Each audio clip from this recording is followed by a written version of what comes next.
Vous êtes à l'abreuvoir de l'actualité. Bonsoir. Bienvenue. Les grandes articulations. Forum du dialogue citoyen. Les travaux sont terminés. Plusieurs recommandations formulées. Elles reposent sur l'unité et le développement socio-économique de la Guinée. La rencontre est initiée par Crisis Group Sans Frontières et l'ONG Arbre à Palabre. Préoccupation du gouvernement envers les sinistrés de l'incendie du dépôt d'hydrocarbures de Kaloum. La situation est prise au sérieux. Cela s'explique par la distribution des kits alimentaires. La campagne se poursuit, comme le veut le chef de l'État. Et puis, cette pratique non négligeable, l'occupation des flancs de montagne, des espaces désormais pour ériger des constructions du Brika et Koya retient les attentions. C'est le cas des flancs de la chaîne de montagne de Kakulima. C'est tout pour les titres. C'est parti pour la relecture de la politique étrangère de la République de Guinée. Il est question de définir la position de la Guinée dans le monde. 3 jours seulement sont prévus pour cette activité. Des recommandations sont faites, notamment l'intégration de tous les aspects de la diplomatie. Makemedonzo, Moussa Bangoura. Dans cette salle sont réunies d'éminentes personnalités appelées à mettre en place le document de politique étrangère du pays. Pour la première fois depuis son indépendance, la République de Guinée va disposer d'un manuel qui réunit en son sein tous les aspects d'une diplomatie moderne. En lançant les travaux de ces journées de réflexion, le chef de la diplomatie guinéenne espère une politique qui promet mais qui repose sur l'expérience. Les gens s'étonnent que nous envoyons dans nos ambassades des jeunes ou de très jeunes. La Guinée a été libérée par les jeunes. Premier président. 1922-1958. Très jeunes, 36 ans. Des jeunes qui ont libéré le pays. Pourquoi pas des jeunes pour poursuivre l'œuvre de ces pionniers? Et il est important de dire que les nations échouent lorsqu'elles créent une division totale, une ligne de démarcation totale entre les jeunes et les anciens. Le document définira avec précision des thèmes classiques comme le principe de non-inférence dans les affaires intérieures des autres pays, le renforcement des relations de bon voisinage, de l'intégration africaine ou encore du panafricanisme. Il va aussi intégrer des dimensions nouvelles comme la diplomatie économique et bien d'autres. Le document sera plus riche qu'il ne l'est. Le ministre a pris la très bonne initiative de nous inviter, nous, les anciens ministres des Affaires étrangères, les anciens secrétaires généraux, les anciens ambassadeurs. Chacun de ces hommes a eu à apporter une pierre à l'édifice des affaires étrangères. En nous réunissant tous ici, aujourd'hui, avec de plus jeunes diplomates, nous allons pouvoir échanger, nous allons pouvoir nous compléter et nourrir le document qui va être produit de toute notre expérience. La principale attente vis-à-vis du document sera de promouvoir une véritable refondation de la politique diplomatique guinéenne, un point sur lequel insiste le ministre des Affaires étrangères au nom du chef de l'État, le général Mamadi Doumbouya. Une ligne reste centrale. La Guinée n'a de leçons à recevoir de personne, ni d'un individu, ni d'un pays, ni d'une association, ni d'une organisation. La Guinée est un pays indépendant, souverain, libre et responsable, sous le leadership du chef de l'État, le général Mamadi Doumbouya.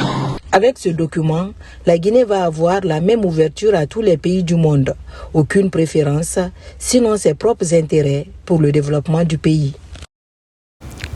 Lancement officiel du consortium Jeunesse Guinée. La plateforme est inspirée du Sahel, une initiative stratégique pour surmonter les défis auxquels les jeunes font face. La démarche est entretenue par la structure LGPAD, Leadership Jeune pour la paix et le développement en Afrique. Fodé Camara, Marwan Camara. Le consortium Jeunesse Guinée est officiellement lancé par le LGPAD. Le leadership jeune pour la paix et le développement en Afrique. Une organisation de la société civile guinéenne qui a décidé de réunir l'ensemble des ONG nationales et internationales au sein d'un organisme appelé le consortium Jeunesse Guinée. La mise en place de cette structure représentative de la jeunesse apporte de nouvelles opportunités d'emploi pour de nombreux jeunes. Nous sommes déjà en collaboration avec les autres consortiums de jeunes dans les pays du Sahel. Donc il y a des opportunités, que ce soit des opportunités de renforcement de capacités, que ce soit des opportunités de renforcement institutionnel au niveau des organisations membres du consortium. Nous avons assisté au lancement du consortium Jeunesse Guinée, qui est une structure représentative d'un consortium sous-régional, mais qui se fixe pour objectif de contribuer au développement socio-économique et durable de notre pays. Et cette structure qui regroupe en son sein des grandes organisations fêtières des jeunes, donc, est lancée ce matin avec présence de l'essentiel des structures qui gèrent les questions de jeunesse. Réalisée en août 2024, l'étude de la perfection des jeunes sur la situation politique, sociale et économique de la Guinée a été officiellement présentée. Les partenaires et les représentants de la société civile sont déterminés à former une jeunesse forte et responsable. Il faudrait que les jeunes d'abord chassent qu'est-ce qui ne va pas à leur niveau en termes d'employabilité et comme ça, ils vont prendre leur situation en charge et les exposer auprès des décideurs pour que ceux-ci puissent les appuyer afin de pouvoir s'auto-employer. Pour aider la jeunesse à jouer sa partition dans le développement du pays, le LEGEPAD appelle les membres du consortium Jeunesse Guinée et autres structures des jeunes à mutualiser les efforts afin de mieux répondre aux attentes de la couche juvénile. Fini ce jeudi, le forum du dialogue citoyen. Les travaux ont débouché sur une série de recommandations. Je vous l'annonçais un peu plus haut. Des recommandations ayant pour dénominateur commun l'unité et le développement socio-économique de la Guinée. La rencontre est initiée par Crisis Group Sans Frontières et l'ONG Arbre à Palabre. Mamadou Saliouba. Les mains en l'air, ils célèbrent à l'unisson les résultats de 3 jours de travaux au compte du Forum sur le dialogue citoyen. La rencontre a réuni acteurs politiques, sociaux, organisations féminines et de jeunesse.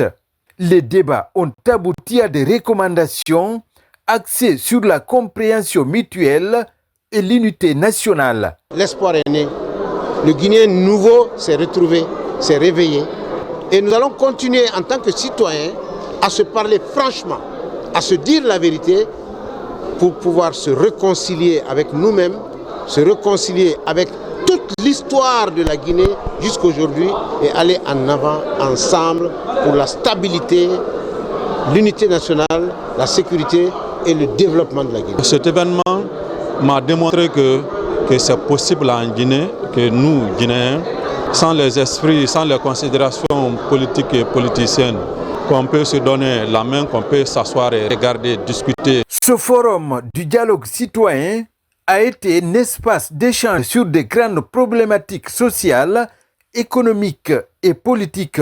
Le rapport des travaux sera remis à toutes les entités politiques et sociales de la Guinée, mais aussi aux partenaires. Le contenu de ce dialogue citoyen est un contenu de haut niveau qui a été animé par des experts venus de tous les horizons pour parler de la Guinée. Donc on a parlé de la paix, on a parlé du contenu local, on a parlé de la jeunesse, on a parlé des femmes. Donc il n'y a pas eu de sujet tabou, tout a été abordé. Tant qu'il n'y a pas contact, il n'y a pas communication, là chacun se replie, c'est très difficile. Mais ça c'est un premier pas pour vraiment aller vers le renouement du dialogue. Dialogue citoyen, dialogue politique, parce que même s'il y a toutes sortes de conflits ou quoi, mais ça finit toujours par dialoguer. Porté par Crisis Group Sans Frontières et l'ONG Arbre à Palabre, ce forum a regroupé plus de 200 participants. Des participants tous animés d'une seule volonté, celle de contribuer à renouer le fil du dialogue entre les Guinéens à tous les niveaux. Par ailleurs, marché du travail, la Guinée veut se doter de données fiables. Le projet est piloté par l'Observatoire national du travail. Les acteurs impliqués se retrouvent pour la première fois. Très bientôt, un système d'information statistique sur le marché du travail sera mis en place. Mamadi Nakamisoko pour la confirmation. Il s'agit d'une première rencontre qui se veut porteuse d'espoir. L'ensemble des acteurs intervenant dans la production et l'utilisation de statistiques sont réunis à l'initiative du ministère du Travail et de la Fonction publique à travers l'Observatoire national du travail. Il est question de la mise en place d'un système national d'information statistique sur le marché du travail en Guinée. Le marché du travail est le reflet du dynamisme économique d'un pays. Il conditionne non seulement la croissance, mais aussi la stabilité sociale et le bien-être des populations. Or, pour répondre efficacement aux défis de l'emploi et du chômage, il est indispensable de produire des données, de disposer de données fiables, complètes et actualisées. La mise en place d'un système d'information du marché du travail solide et fiable qui met en place un ensemble d'acteurs qui interviennent ensemble en synergie est crucial pour la formulation et la mise en œuvre efficace de politiques et de programmes de développement, en particulier dans les chantiers prioritaires de Simandou 2040. Ces acteurs, dans une synergie d'action, entendent fédérer les efforts. Avoir un système d'information sur le marché du travail sera un indicateur clair sur les emplois créés, les opportunités existantes, les compétences et les conditions de travail. Il y a plusieurs acteurs qui produisent des données statistiques, mais ces données ne sont pas agrégées, ces données ne sont pas fédérées. Et ces acteurs-là ne sont pas aussi réunis autour d'une synergie. Donc, un des objectifs, c'est réunir tous les acteurs, les fédérer autour d'une synergie pour que tous ceux qui produisent ou sont censés produire des données statistiques sur le marché du travail puissent se retrouver au sein d'un système national pour que les indicateurs que nous allons produire soient des indicateurs sûrs et fiables. Le ministère du Plan et de la Coopération internationale a une direction qui est dédiée à la collecte, à l'analyse et à la diffusion des données. C'est l'Institut national de la statistique. C'est à ce titre que nous sommes conviés pour exprimer notre disponibilité. Avec le méga-projet Simandou et le programme Simandou 2040, la Guinée veut s'appuyer sur des données fiables et actualisées pour mieux se planifier. La conjugaison des efforts entre le ministère du Plan et celui du Travail et de la Fonction publique sera un atout précieux à l'atteinte de cet objectif majeur. Pendant ce temps, le Conseil guinéen des chargeurs est à l'offensive. Les ports miniers sont ciblés. Deuxième étape, la zone spéciale de Boké. Principal message filtré de la mission, l'existence du bordereau électronique de suivi des cargaisons. La sensibilisation est privilégiée. Abraham Christophe Kanté, Mohamed Aïcha Silla. C'est dans le bureau des douanes de Dapilon que les échanges ont commencé entre la délégation du Conseil guinéen des chargeurs et les douaniers de la zone spéciale de Boké. Ensuite, une visite de terrain des cadres du CGC et du bureau des évaluateurs de quantité et de qualité des minéraux sur les différents sites des ports minéraliers. Il est question de sensibiliser et d'informer les opérateurs miniers sur le bordereau électronique de suivi des cargaisons sur toutes les marchandises à l'import et à l'export. L'impact sera très positif parce que ça va accroître les ressources de l'État, ça va permettre à l'État d'accroître ses ressources et faire d'autres investissements. Et en même temps, à travers la tenue des statistiques, l'État tiendra compte de la quantité de la bauxite qui est sortie et ça lui permettra d'avoir une statistique nette sur toutes les ressources minières qui sortent dans le pays. C'est une bonne mission et c'est très important, ça vient pour nous aider sur le terrain encore. Et c'est la traçabilité du minerai, que ce soit de l'import ou de l'export, je pense que c'est une bonne idée. Conformément à la notification publiée le 21 septembre 2020 par le ministère des Transports, le BESC est obligatoire pour tous les chargements import et export en transit. Un principe qui devrait être matérialisé dans les ports minéraliers de Guinée par le Conseil guinéen des chargeurs. C'est une initiative que je dirais normale d'abord. Et ça permettra beaucoup de choses. Nous n'allons pas faire l'historique de tout ce que nous avions vu dans le passé, mais c'est l'amélioration des conditions de travail et surtout le retour de l'investissement au profit des Guinéens. Dans les prochains jours, la mission va s'étendre à d'autres ports minéraliers, des ports qui ne respecteraient pas les règlements en matière de transport et d'exportation des minéraux. Dans l'actualité toujours, une délégation du comité d'organisation des 72 heures du livre est reçue au Palais de la Colombe par le ministre, directeur des cabinets à la primature. C'est autour de la 17e édition prévue du 23 au 25 avril prochain. Thème retenu, puissance des femmes, le Rwanda est le pays invité d'honneur, Gekedou, la ville, invité d'honneur. Adi Kamara, compte rendu. Bientôt, Conakry va vibrer au rythme des 72 heures du livre. C'est du 23 au 25 avril 2025. Dans cette optique, la commission d'organisation rencontre le ministre directeur du cabinet de la primature, Mohamed Lamine Sissavani. L'événement met l'accent sur la promotion de la lecture et de l'écriture. La particularité cette année, c'est qu'on a mis en avant la puissance féminine. C'est que nous voulons valoriser les écritures féminines. Nous voulons susciter un engouement du côté de la jeune féminine pour accepter de raconter leur histoire, de partager leur expérience, parce que nous savons que les femmes ont énormément contribué en tout cas à la construction de notre édifice qui est la Guinée, et d'ailleurs dans beaucoup de nations ça a été le cas. Nous voulons partager les écritures de celles qui ont accepté de le faire et inviter plus de femmes à écrire et à porter leur voix. Le commissaire général des 72 heures du livre, Sansi Kabadjakiti, a remis au ministre directeur du cabinet de la primature le dossier de candidature de la Guinée pour l'adhésion au réseau des villes créatives de l'UNESCO afin d'installer notre pays au panthéon de l'histoire de la culture mondiale. Vu que le rêve de Conakry, c'est devenir capitale africaine du livre, nous avons déposé le dossier de candidature de Conakry, ville créative de l'UNESCO, mais dans la catégorie littérature. C'est un dossier à monter, c'est comme les Jeux olympiques, très difficile et très méticuleux, mais Dieu merci, nous avons pu monter le dossier. Le dossier sera officiellement remis à l'UNESCO le 3 mars prochain. Donc nous étions venus aujourd'hui voir le Premier ministre et son cabinet. Le ministre directeur du cabinet de la primature, Mohamed Lamine Sissavani, a tout d'abord salué l'initiative au nom du Premier ministre chef de gouvernement avant de rappeler le rôle prépondérant que joue la lecture et l'écriture dans une société. Il a insisté sur l'engagement du gouvernement à soutenir toutes les activités allant dans le sens de la promotion de la lecture et de l'écriture en Guinée.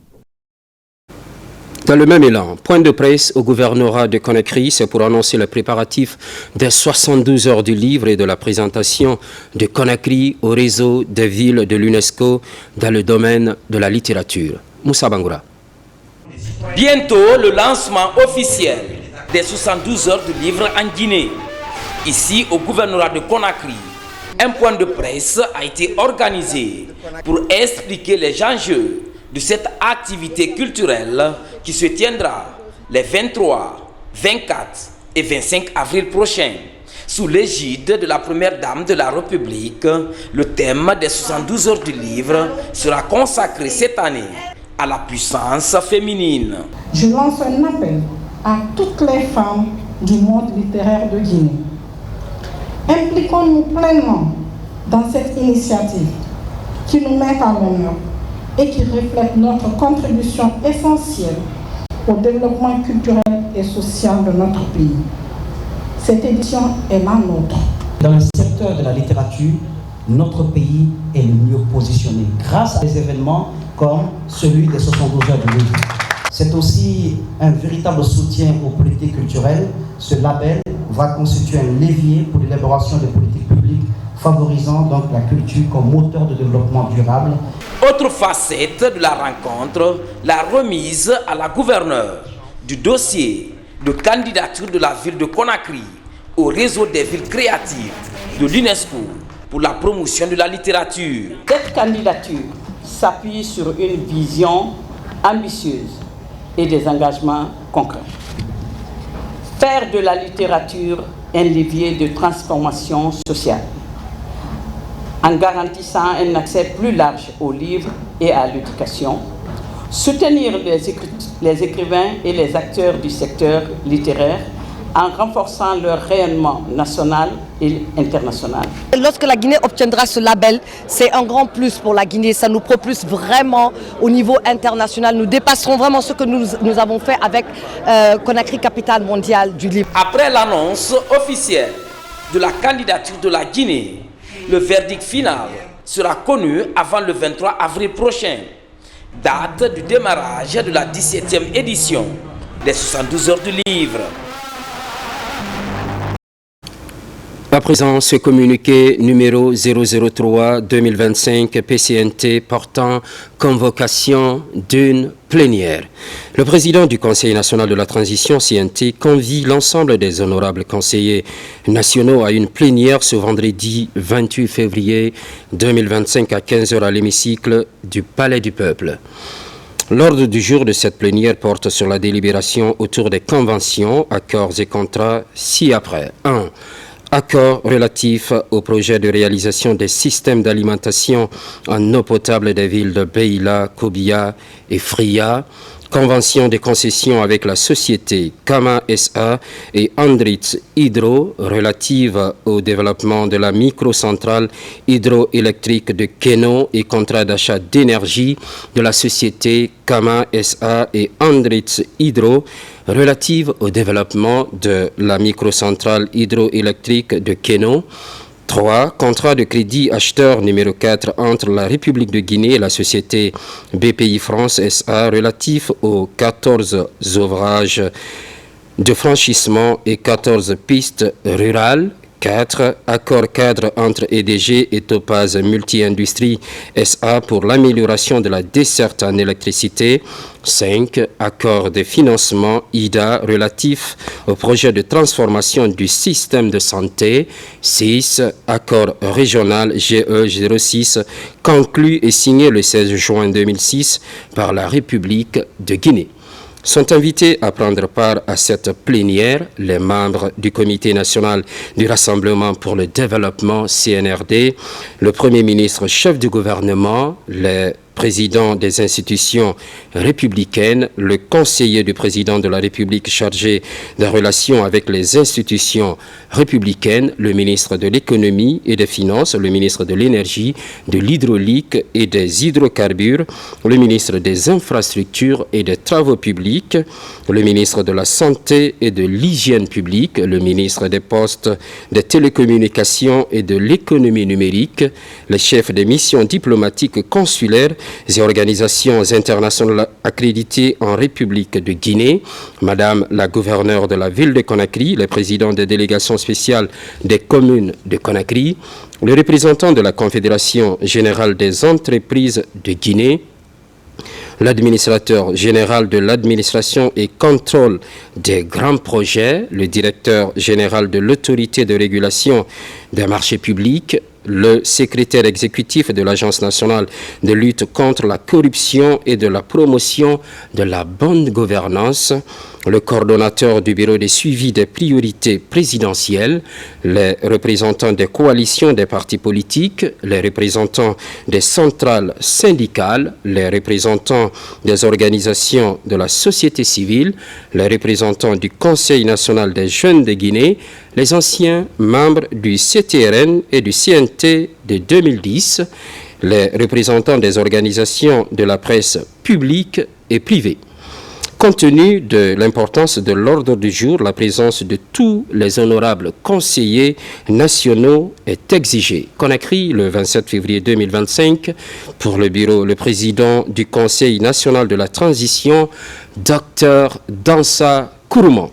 Dans l'actualité, un toit pour chaque ressortissant guinéen aux États-Unis ou en Guinée. C'est l'ambition d'un groupe de Guinéens qui excellent dans l'immobilier. Depuis 15 ans, plus de 20 000 compatriotes ont acquis leur maison. Mohamed De Camara, Daouda Bangoura, pour plus de détails. Comment acquérir une maison aux États-Unis d'Amérique ou encore en Guinée? La question préoccupe la diaspora guinéenne au pays de l'oncle Sam. Pour faciliter la démarche, une structure composée de Guinéens vient en aide à la communauté guinéenne et d'autres nationalités africaines. Depuis la mise en place de l'initiative, il y a de cela 15 ans, par les compatriotes guinéens, plus de 2000 ont acquis leur maison. Depuis que nous sommes lancés dans ces boulots, c'est aider la communauté. Aujourd'hui, on a pu réunir beaucoup de professionnels, à savoir les banques, les réparateurs de crédit, les professionnels qui font aussi les taxes. Nous avons réuni tout le monde pour donner des informations. Il y a certains aujourd'hui qui ont pu bénéficier de financements pour pouvoir acheter leur maison. L'avantage que les gens ont ici aux États-Unis, c'est que les banques accompagnent beaucoup la population avec des taux d'intérêt très bas. Le souhait de tout le monde, c'est de pouvoir rentrer au pays un jour. Donc, à ce fait, on a une compagnie qui est basée à Conakry, qui s'appelle Groupe Deluxe, qui travaille sous Homes NYC Group. On a décidé de créer, d'accompagner le gouvernement, aider la diaspora. La structure vient en aide aux compatriotes guinéens pour structurer leurs biens économiques dans l'intention d'acheter des biens immobiliers au pays ou à l'étranger. Nous sommes là pour vous aider parce qu'il y a beaucoup dans notre communauté qui ne sait pas exactement comment acheter une maison. Donc raison pour laquelle on a fait cet événement pour expliquer aux gens comment avoir leur propre maison dans ce pays-là. La volonté des initiateurs de ce projet est de traduire le rêve de la communauté guinéenne en réalité dans le pays de l'oncle Sam. Retour au Bercail, éducation, enfance à Siguiri, scolarisation des enfants, les cadres préfectoraux se déploient sur le terrain. Pour la mise en œuvre des différentes réformes, les apprenants sont sensibilisés malgré le poids de l'exploitation artisanale de l'or. Les établissements également sont construits. La situation est en nette amélioration au regard des derniers résultats des examens nationaux. Nabilaï Kamara, Fodebari. La scolarisation des enfants dans la préfecture de Siguiri est l'une des préoccupations majeures des autorités du CNRD, des membres de la délégation spéciale de Siguiri et les membres du mouvement Siguiri Benkama. Dans cette perspective, plusieurs établissements d'enseignement général sont en cours de construction dans cette zone marquée par l'exploitation artisanale de l'or, une activité qui entraîne la déscolarisation de nombreux enfants et plusieurs autres fléaux. Siguiri, c'est une grande minière. On a près de 148 sociétés minières, industrielles ou semi-industrielles installées ici. C'est dire combien l'exploitation minière à Siguiri revêt une importance capitale. Tous les enfants qui ont l'âge d'aller à l'école, nous sommes en train de nous battre pour que vraiment ils puissent venir, pour que tout le monde vienne à l'école. Au regard des résultats obtenus ces dernières années lors des examens nationaux, les responsables de la direction préfectorale de l'éducation de Siguiri réaffirment leur engagement à répondre aux attentes des parents d'élèves. Nous avons mené des campagnes de sensibilisation à tous les niveaux, que ce soit au niveau de la commune urbaine, que ce soit au niveau des zones rurales, des zones aurifères, pour dire que l'or c'est bon. Mais même pour profiter de ce tort-là, il faut avoir un niveau. Et c'est pourquoi nous sommes allés personnellement rencontrer les différentes communautés à la base pour leur expliquer la nécessité d'amener les enfants à l'école. S'investir dans l'éducation des enfants pour mieux préparer la relève est l'ambition qui oriente la direction préfectorale de l'éducation de Siguiri. Pour apporter du soutien à la formation des jeunes, de nouvelles mesures sont prises par les autorités de l'éducation et le gouvernement. Santé à présent, des consultations gratuites en neuromusculaire. Ça se passe au CHU Niasdine, des maladies dont le traitement nécessite de l'expertise. Un groupe de spécialistes français apporte de l'aide. Plusieurs patients ont déjà bénéficié de cette assistance. Reportage Kerno Maroufba, Ousmane Ouatsissé. Dans les couloirs du service de neurologie du CHU Niasdine, enfants et adultes en attente d'une consultation gratuite en neuromusculaire. À leur service, à l'occasion de cette journée médicale gratuite, des spécialistes français en neurologie. Leur objectif, aider ces patients, surtout des enfants à attention à leurs maux qui entraînent une paralysie progressive. C'est un petit garçon qui avait des difficultés pour marcher et chez qui on suspecte une de ces maladies du muscle. Donc les médecins sont compétents, il n'y a pas de problème. Après, il y a tout le problème des investigations. Alors, Ce qui a pu être fait sur place a été fait dans les bonnes conditions. Et maintenant, il faut compléter ça avec des études génétiques. Nous avons une équipe à la pointe avec des compétences avérées depuis une trentaine d'années. Nous allons aujourd'hui faire des choses assez intéressantes comme l'extraction de l'ADN, voilà, le diagnostic plus précis pour une prise en charge plus personnalisée, c'est-à-dire bien prendre en charge la personne selon la cause de son problème musculaire. Les spécialistes français, chacun dans son domaine, va faire des diagnostics de précision sur ces maladies rares qui nécessitent une prise en charge médicale précoce. Au-delà de consultations, cette journée est aussi une occasion de transfert de compétences entre médecins français et guinéens. C'est une maladie qui est traitable en Guinée, mais par rapport au bilan d'investigation qui sont vraiment lourds, donc on a sollicité l'apport de nos confrères, de nos collègues d'autres pays. Mais c'est vraiment traitable. Selon les données hospitalières, les maladies neuromusculaires touchent une centaine de personnes chaque année en Guinée. Beaucoup d'entre elles ne sont ni diagnostiquées avec précision, ni suivies. Après l'incendie du dépôt d'hydrocarbures de Kaloum, la question des sinistrés préoccupe le gouvernement guinéen. La distribution des kits alimentaires se poursuit dans ce sens. Le Fonds de développement social et de l'indigence concrétise l'engagement du chef de l'État, celui de soulager les victimes. Son assaillon. Les efforts du gouvernement à travers le service humanitaire de l'État pour l'accompagnement des sinistrés de Kaloum se poursuivent à l'école primaire Bari Diawadou de Dixine. Cette remise de kits alimentaires aux sinistrés de Kaloum vient à point nommé avec le mois de Ramadan qui s'annonce. Nous sommes toujours dans la logique de distribution de ces kits pour les sinistrés, mais au-delà des sinistrés, il y a les ménages très extrêmement pauvres et vulnérables qui sont en train de bénéficier de ça aussi à l'intérieur. Il faut rappeler que tout ça a été possible grâce à la clairvoyance de son Excellence, Monsieur le Président de la République, le chef de l'État, le général Mamadi Doumbouya, ainsi que tous les partenaires techniques et financiers, notamment la FMI, et aussi remercier Madame la ministre de la Promotion féminine de l'enfance et des personnes vulnérables, qui a mis tous les efforts pour que ces activités commencent, et aussi sans oublier le ministre de l'économie et des finances et le ministre du budget.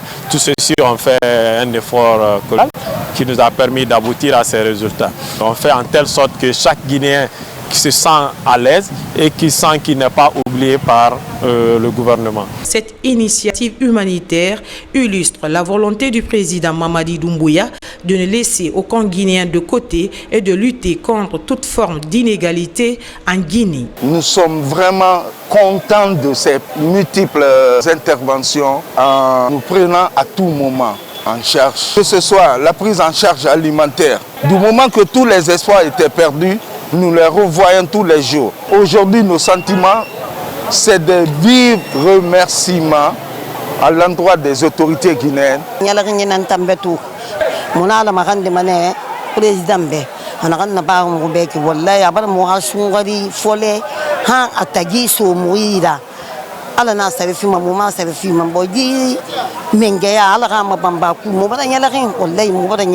Sous le leadership du chef de l'État et du ministère de la Promotion féminine, de l'enfance et des personnes vulnérables, le Fonds de développement social et de l'indigence reste déterminé à poursuivre les actions du président pour soulager les populations et œuvrer pour un avenir meilleur en Guinée.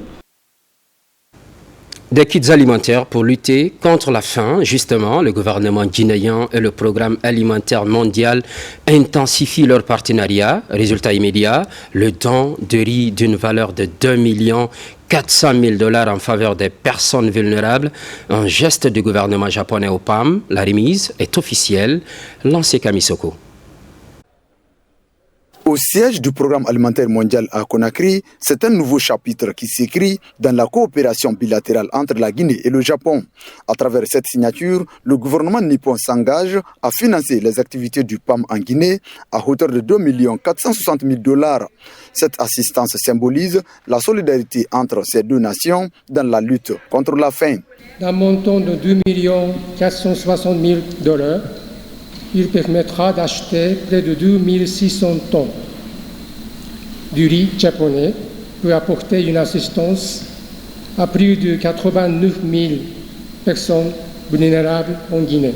En recevant ce don, je voudrais, au nom du peuple et du gouvernement guinéen, singulièrement au nom de son Excellence Monsieur le Président de la République, exprimer notre profonde gratitude au gouvernement et au peuple japonais pour cet appui précieux qui traduit une fois de plus de l'excellence des relations d'amitié et de coopération entre nos deux nations. Destiné à alimenter les cantines scolaires, les personnes vivant avec le VIH-Sida et la tuberculose, ce partenariat est le reflet de la bonne santé, de la coopération entre la Guinée et ses partenaires pour un changement durable. Cette initiative nourrira les personnes luttant contre le VIH, la tuberculose, tout en fournissant des repas de chaude à 63 000 écolières. Ces repas font plus que remplir les estomacs.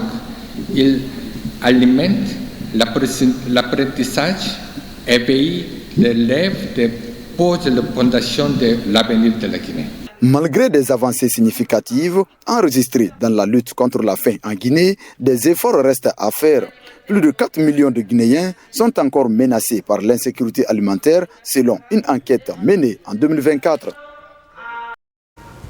Pêche à présent, dans les différentes bases de surveillance, on note l'immobilisation des vedettes. C'est le constat à Koba, première étape, où la seule vedette a cessé de sillonner dans les eaux depuis Belle-Lurette. Des mesures sont annoncées pour renforcer les capacités opérationnelles de ces bases de surveillance. Falilou Diallo, Abdul Karifa Keita. La surveillance et la gestion des ressources halieutiques, tout comme la préservation des côtes maritimes, voilà entre autres missions assignées au Centre national de surveillance et de police des pêches à Koba. Comme partout dans les bases de surveillance, les défis sont énormes et les enjeux multiples. La seule vedette qui assurait la surveillance ne sert même plus de décor au débarcadère de Koba. On n'a pas de vedette. Regardez la vedette là. Pour faire la mission, il faut avoir une vedette digne, ce qui peut nous envoyer loin. Pour le moment, on n'a pas de vedette. Nous sollicitons auprès des autorités pour qu'ils puissent nous aider à avoir une vedette de performance qui pouvait nous aider à surveiller la mer. Pour les responsables du Centre national de surveillance et de police des pêches, des mesures sont annoncées pour améliorer le cadre de travail des gendarmes de la mer et des eaux territoriales. Les 5 bases de surveillance de l'arrière-pays seront bientôt dotées d'équipements et d'infrastructures de qualité. Le constat, il est très amer. Vous savez, la surveillance, c'est d'abord les vedettes. Aujourd'hui, force est de connaître que nous n'avons pas de vedettes. Et c'est très compliqué. Sans vedettes, il est très difficile de faire la surveillance.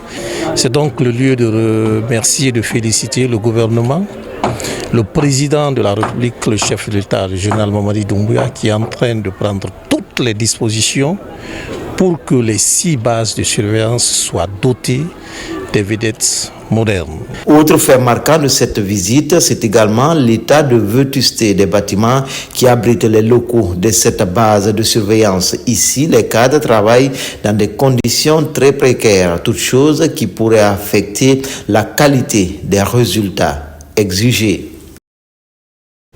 Au même moment, lutte contre les maladies liées à la faune sauvage. 3 départements ministériels mutualisent leurs efforts. Il s'agit de l'environnement, de la santé et de l'agriculture. La surveillance sera conjointement menée contre ces maladies. Un manuel devra être disponible. Place à son élaboration. C'est un appui de la FAO. Mamadou Patebalde, correspondance. Le ministère de l'Environnement renforce son dispositif de riposte contre les maladies animales de la faune sauvage. Grâce à l'IFAO en partenariat avec les ministères de la Santé, de l'Agriculture et de l'Élevage, un manuel de surveillance contre ces maladies vient d'être élaboré. Il permet aux conservateurs des aires protégées de contrôler et de dépister ces maladies zoonotiques. Ce document, déjà en premier lieu, va nous permettre d'harmoniser nos interventions dans le cadre de la surveillance des maladies zoonotiques. Il va aussi favoriser la détection précoce des maladies et nous permettre ensemble d'apporter des mesures coercitives. Financé par la Banque mondiale, la dissémination de ce document mobilise les acteurs impliqués dans l'approche One Health. Objectif, présenter le contenu de ce manuel, son impact sur la faune sauvage et les dispositions urgentes à prendre en cas d'apparition de maladies. Aucun document n'était disponible pour les permettre vraiment de bien faire la surveillance au sein de la faune sauvage. Donc il a fallu un soutien de la FAO pour élaborer ces documents qui va les permettre maintenant de bien gérer et contrôler les maladies au sein de la faune sauvage. En adoptant des méthodes rigoureuses et en mettant en place des stratégies intégrées, nous pouvons non seulement améliorer notre compréhension des interactions complexes entre les différentes espèces, mais aussi renforcer notre capacité à faire face aux crises sanitaires futures qui pourraient survenir. Après Mamou, l'Office s'engage à vulgariser ce manuel dans les régions de Kankan et de Boké auprès des acteurs de la plateforme One Health en vue de sa mise en œuvre dans le réseau guinéen des aires protégées. Et puis, des fourrages et plusieurs toilettes publiques pour les écoles et le grand marché de Kankan, une cause d'utilité publique assurée par un membre de la famille présidentielle, une manière d'impacter positivement les communautés. Djamokaba. Dibida, le plus grand centre de négoce de Kankan, au cœur de ce marché, de l'ambiance pour accueillir un projet social, les fruits de l'acte patriotique, de nouvelles toilettes publiques, un espace de prière et d'un fourrage électrique. Même joie à Banankoroda, le quartier historique de Nabaya. De l'eau potable également pour soulager les riverains du cimetière Mbembakoro. De nouveaux jalons posés par l'ancien Kedjan Doumbouya, l'un des frères du chef de l'État. Excellence et l'âge l'ancien Doumbouya dit Kedjan. Les femmes que vous voyez ce matin, message de vous dire infiniment merci. Et elles n'ont jamais cessé de bénir pour vous. Et surtout, notre président de la République, chef de l'État, le général d'armée, Mamadi Doumbouya.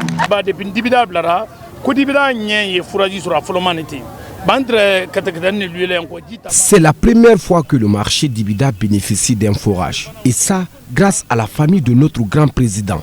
Aujourd'hui, la souffrance des femmes est allégée. Nous disons merci à Elas Kedjan Doumbouya. À l'école primaire de Kabada, l'accès à l'eau potable devient aussi une réalité, un atout précieux pour accompagner le système éducatif. Au nom de mes camarades, nous sommes très contents de l'obtention d'un forage au sein de notre établissement. Comme nous le savons tous, sans l'eau, sans la vie. Elas Kedjan Doumbouya, au nom de son jeune frère, le président de la République, général Mamadi Doumbouya, ils sont en train de faire ça pour le bonheur de la population. Et en termes de rôle et responsabilité, il revient à la commune de donner de l'eau, et bien de la route, et bien des routes et des infrastructures sanitaires à toute la population. Donc s'il y a une partie de la population, des citoyens, qui trouvent l'amabilité et bien d'investir dans ce sens-là, c'est une partie du devoir de la commune qu'ils sont en train de faire. À travers ces infrastructures, le donateur Kedjan Doumbouya participe à l'épanouissement des communautés, des réponses concrètes pour satisfaire les besoins exprimés dans le registre de l'hydraulique et de l'hygiène. C'est officiel. La Fédération nationale des BTP, les travaux sont lancés. Cette entité regroupe 500 organisations. La Fédération s'engage dans la dynamique de promotion du contenu local. Abdul Karim Kamara. Plus que jamais, un besoin de rassurance se fait sentir dans le secteur du BTP. Élan par lequel la Fédération nationale des BTP de Guinée compte créer un effet de renouveau. Sur les traces des pionniers dans les activités de conception et de construction des bâtiments en Guinée, les acteurs de cette fédération entendent relever les défis du moment auxquels le secteur est confronté. C'est juste une continuité qu'on est en train de faire, la relève de nos anciens. On est membre d'office du CESEGI, de la Confédération Générale des Entreprises de Guinée. On veut être au cœur du développement guinéen avec la vision Simandou 2040. Résolue à jouer pleinement sa partition dans le développement socio-économique du pays, la Fédération nationale des BTP de Guinée est déjà sous le charme de l'engagement du CNRD dans la modernisation des infrastructures. Actuellement, nous voyons les grands chantiers qui sont en train de se dérouler en Guinée. Sous la vision du général Mamadi Doumbouya, nous sommes dans sa vision déjà. Ensemble, nous pouvons bâtir ce pays et aller plus loin. À la direction nationale des PME et du contenu local, cet élan de renouveau se situe dans un contexte où l'entrepreneuriat bénéficie du soutien des plus indéfectibles. Qui parle de contenu local aujourd'hui, pas de l'employabilité des nationaux. Aujourd'hui, si nous voyons des petites et moyennes entreprises évoluer dans ce secteur, c'est une source d'inspiration pour nous. Au niveau du département, avec Madame la ministre du Commerce et de l'Industrie des PME, Dr Diaka Sidibé, qui est vraiment dévouée à mettre tout en place pour le rayonnement de ce secteur. Créée en 1992, la Fédération nationale des BTP de Guinée compte aujourd'hui 500 organisations en son sein et plus de 21 000 membres. Ce qui, entre autres, concentre l'actualité, l'occupation des flancs de montagne, des espaces désormais prisés pour faire des constructions. C'est le cas du Breka et Koya. Les flancs de la chaîne de montagne de Kakulima sont visés et déjà habités. La situation présente-t-elle des risques? Est-ce une menace pour l'environnement? C'est le grand format de ce soir. Il est signé Mohamed Lamine Kamara. Ces dernières années, Conakry et ses environs font face à une urbanisation à grande échelle. À cause de leur croissance démographique, les domaines habitables connaissent aujourd'hui une convoitise sans précédent. Koya et Dobrika, deux grandes agglomérations de Conakry, sont très prisées par des citoyens en quête de zones constructibles. Malheureusement, ce sont désormais les flancs de montagne qui sont agressés à l'image de ceux du mont Kakulima anarchiquement occupés par des particuliers. Le premier problème qui se pose aux habitants des villes, c'est le problème de logement. C'est ce problème de logement qui pousse les habitants aujourd'hui à aller occuper les flancs de montagne de Dobrika et Koya. On peut analyser sur deux phénomènes. Il y a d'abord le coût qui est moins cher, c'est-à-dire que les domaines accidentés coûtent moins cher. Ça amène une certaine catégorie de personnes à venir occuper ces flancs de montagne. Ensuite, il y a d'autres, ce n'est pas pour des raisons liées à la pauvreté, mais ils ont les moyens, ils pensent avoir créé toutes les conditions de protection, quels que soient les moyens qu'on a, quel que soit ce que votre rang social, il y a toujours l'impact environnemental qui expose ces populations vis-à-vis de la nature. Ici, dans la nouvelle commune urbaine de Mania, les infrastructures comme des immeubles poussent comme des champions dans cette partie de la chaîne de montagne. L'on constate également que les bureaux de l'administration sous-préfectorale et communale y sont implantés. Ces occupations massives et désordonnées des flancs de montagne ne peuvent être sans conséquences néfastes sur l'environnement. Les montagnes jouent alors un rôle de barrière physique. Les montagnes, en principe, la biodiversité y est très abondante. À partir du moment où on est en train de couper tout dans les zones, les autres forêts, les animaux maintenant se réfugient dans ces derniers habitats. Malheureusement, aujourd'hui, à Conakry, il n'est secret pour personne que ces zones-là sont aujourd'hui les zones convoitées. Et cela n'est pas sans risque. Quand on dégrade le flanc des montagnes, on est prédisposé à l'érosion. L'érosion, qui dit l'érosion, parle alors d'éboulement. À l'image de kilomètre 5, dans la commune urbaine de Dobrika, le constat est inquiétant. Des bâtiments de tous les niveaux sont construits aux alentours de cette montagne appelée le chien qui fume. Pourtant, cette chaîne de montagne est un patrimoine naturel à sécuriser et à préserver à tout prix contre toutes sortes de dégradations de son couvert végétal. Les montagnes sont très très importantes dans la vie de l'homme. C'est des lieux de loisirs. Quand vous êtes fatigué, vous allez dans les montagnes, c'est des zones fraîches. Les montagnes arrivent à capter l'humidité de l'air ambiante. C'est d'où le rôle de réserve en eau. C'est pourquoi, à cause de la chaîne montagneuse du Fouta Djallon, tous les principaux fleuves de l'Afrique de l'Est y prennent leur source. La Guinée compte 1165 cours d'eau, dont 23 bassins hydrographiques, 14 internationaux, la plupart démarrent du bassin de la zone du Fouta Djallon, parce que ça donne la vie à plus de 15 pays de la sous-région. Dans ces endroits, au dire de certains citoyens, les opérations de vente des parcelles se font souvent avec la complicité des agents préfectoraux en charge du foncier. Notre équipe de reportage voulait en savoir davantage autour de cette accusation, mais à la préfecture de Dubrika, nous n'étions pas les bienvenus. Refus catégorique de communiquer de la part des premières autorités. À Kakbelentakui, juste derrière cette station-service, de nombreuses habitations sont construites en hauteur de cette élévation des terres. Avec l'état argileux de ces terres, visiblement ces habitants courent du jour au lendemain de gros risques d'éboulement et de glissement des terrains. Ce domaine ne doit pas être occupé par les citoyens qui ne veulent pas aller loin de la capitale, loin du centre-ville. Donc ils veulent rester à côté et ils prennent tous les risques pour venir occuper ces bas-fonds. On a assisté à des inondations tout récemment. Ceux qui sont vers Kobaya, je pense que l'année prochaine, on va assister peut-être à l'abandon de ces villas modernes pour que les gens puissent aller habiter ailleurs. Ce n'est pas du tout bien qu'on occupe par exemple les flancs de montagne, qu'on occupe les bas-fonds. Donc les gens n'ont qu'à arrêter de vendre ce domaine. Au contraire, on doit les protéger. Nous devons éviter d'habiter les flancs des montagnes pour notre propre survie. Parce qu'avec la pluviométrie abondante dans notre pays, les cas d'éboulement ne sont pas exclus. Donc c'est un appel que nous lançons en tant que chercheurs de dire de préserver nos montagnes, nos flancs de montagne pour la préservation de notre biodiversité. L'on se rappelle le drame survenu en 2017 en banlieue de Freetown, en République de Sierra Leone, avait fait au moins 312 personnes portées disparues par suite de glissements de terrain.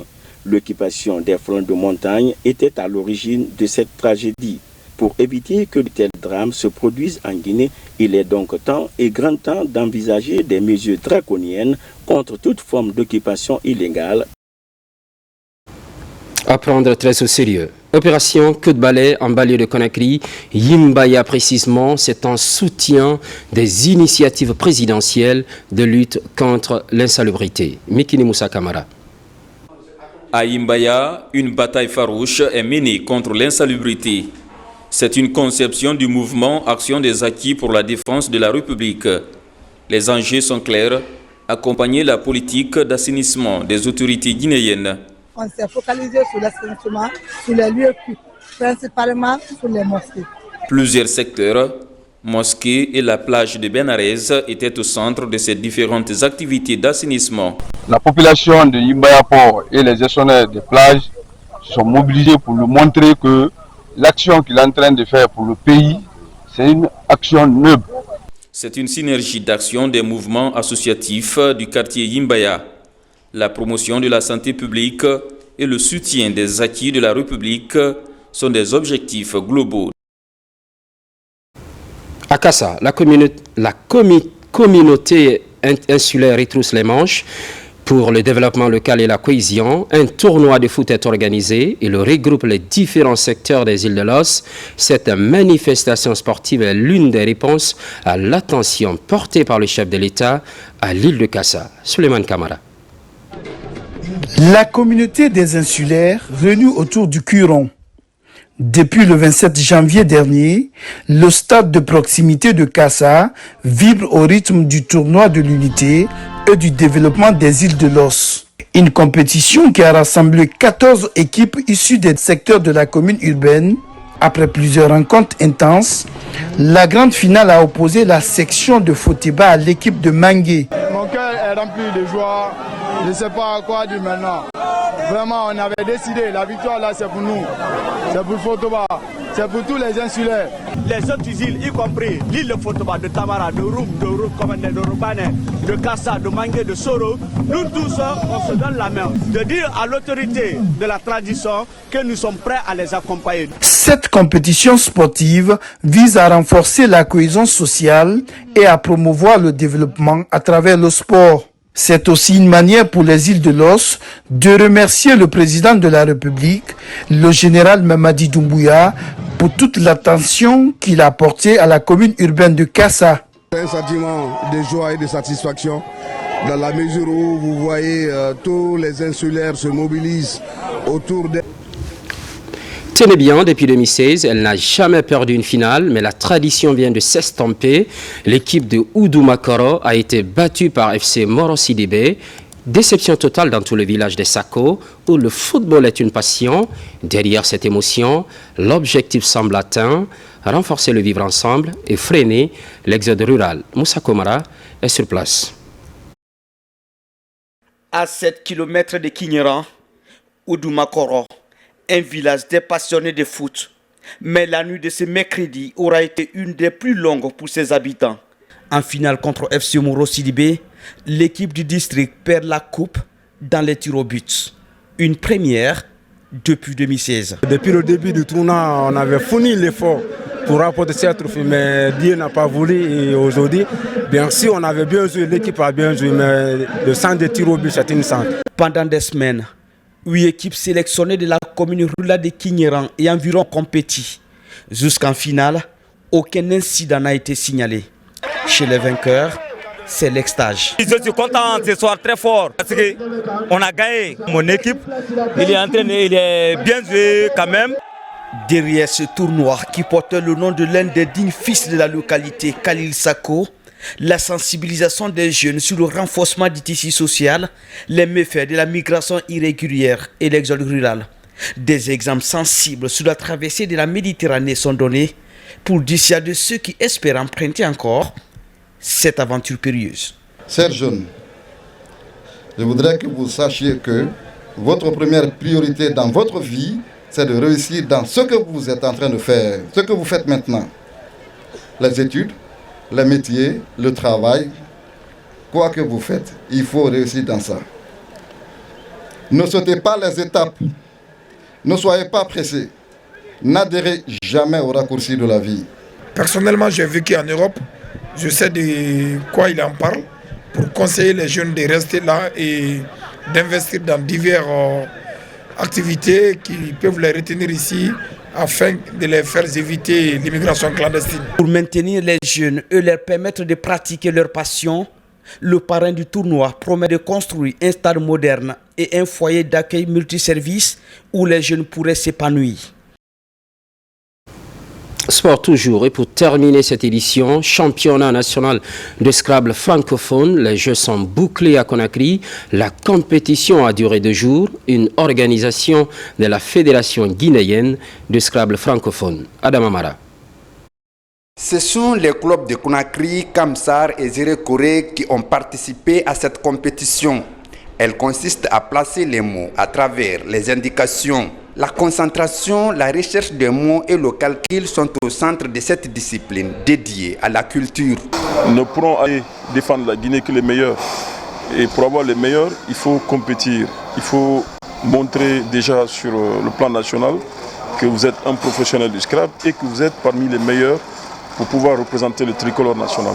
Ces 2 journées de championnat qui sont organisées dans le cadre de la préparation des championnats d'Afrique qui doivent se passer au Congo au mois de mars.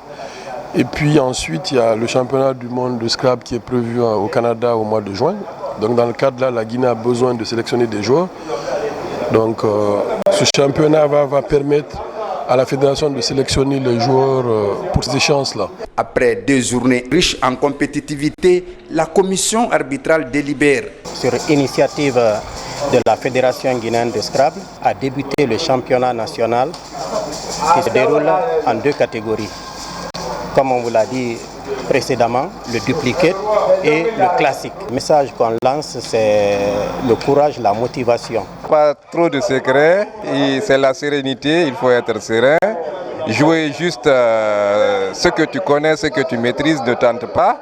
Tu joues les mots justes et tout, donc ça paye. Le bureau exécutif de la Fédération guinéenne de Scrabble francophone se fixe plusieurs objectifs. Entre autres, la vulgarisation de la discipline dans les écoles et surtout la participation à des compétitions internationales. Merci à l'ensemble de la rédaction et aux équipes techniques pour la préparation de ces 4 jours d'édition. Merci à vous également, chers téléspectateurs, sans cesse renouvelés.